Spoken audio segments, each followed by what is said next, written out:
Peredaran miras oplosan seakan tak mudah dihentikan. Meski telah timbulkan korban jiwa, penikmat miras oplosan tetap masih ada. Februari 2016 lalu, kasus miras oplosan berujung maut terjadi di Sleman, Yogyakarta. 26 korban tewas merupakan mahasiswa yang berasal dari luar Yogyakarta.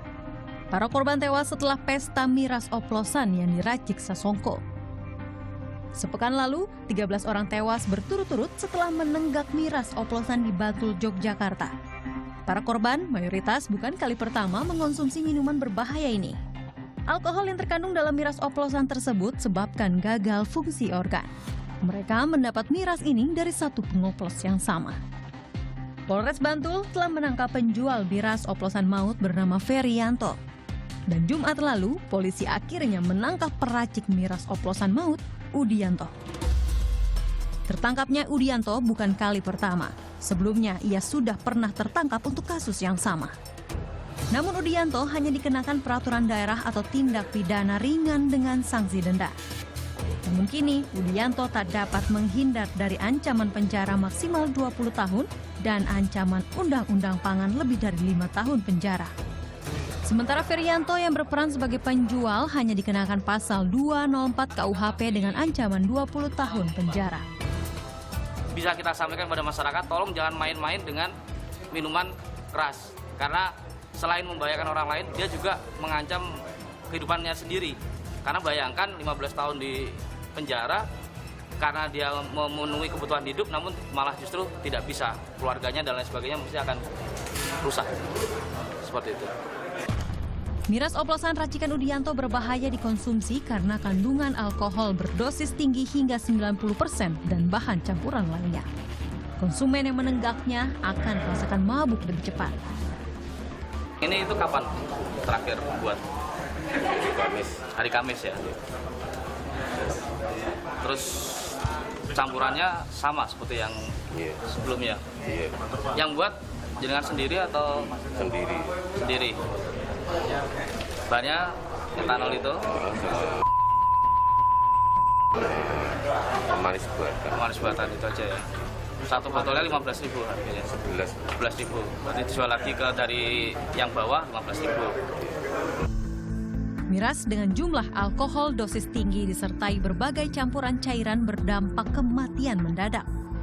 Kandungan dalam miras oplosan biasanya meliputi campuran etanol atau alkohol, spiritus, krim anti nyamuk, minuman ringan, serta pengharum dan perasa makanan. Dosis alkohol yang bisa menyebabkan kematian ini adalah 0,4% di dalam tubuh. Bayangkan hanya 0,4%, tetapi itu juga bisa menyebabkan kematian di dalam tubuh ya. Selain dari efek dari susunan syaraf pusat sendiri, sebetulnya ada juga efek-efek samping atau efek-efek negatif terhadap organ-organ yang lain. Terhadap jantung, contohnya dia bisa menyebabkan yang kita sebut dengan kardiomiopati, artinya gagal jantung. Polri mencatat daerah istimewa Yogyakarta menjadi wilayah ketiga terbesar peredaran miras oplosan. Jawa Barat berada di peringkat pertama dan Jawa Timur di peringkat kedua. Di kota gudeg ini, Sleman dan Bantul yang rentan peredaran miras oplosan. Sementara data dari Polres Sleman, kasus miras terus meningkat selama 3 tahun terakhir. Tahun 2013, Polres Sleman mencatat ada 42 kasus miras. Meningkat menjadi 58 kasus di 2014 dan 63 kasus di 2015. Dampak menenggak miras oplosan dapat merusak organ tubuh seperti saraf otak, lambung, jantung, dan pankreas. Salah satu konsumen miras oplosan maut racikan Udianto adalah Jamadi. Sudah 20 tahun, ia menjadi konsumen setia miras dari miras berlabel hingga oplosan. Pekan lalu, ia sempat mengalami buta.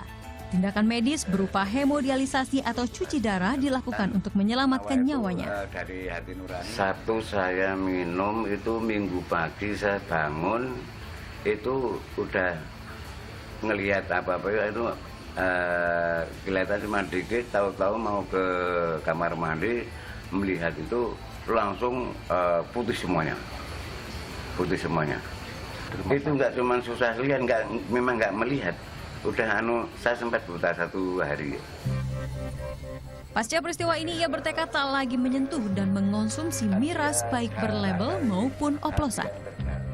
Untuk mengurangi peredaran minuman keras, kepolisian bersama Satpol PP akan rutin menggelar razia miras di kota-kota besar dan daerah. Penerapan peraturan daerah, perda, pelarangan atau pengaturan minuman keras akan diselaraskan di masing-masing daerah.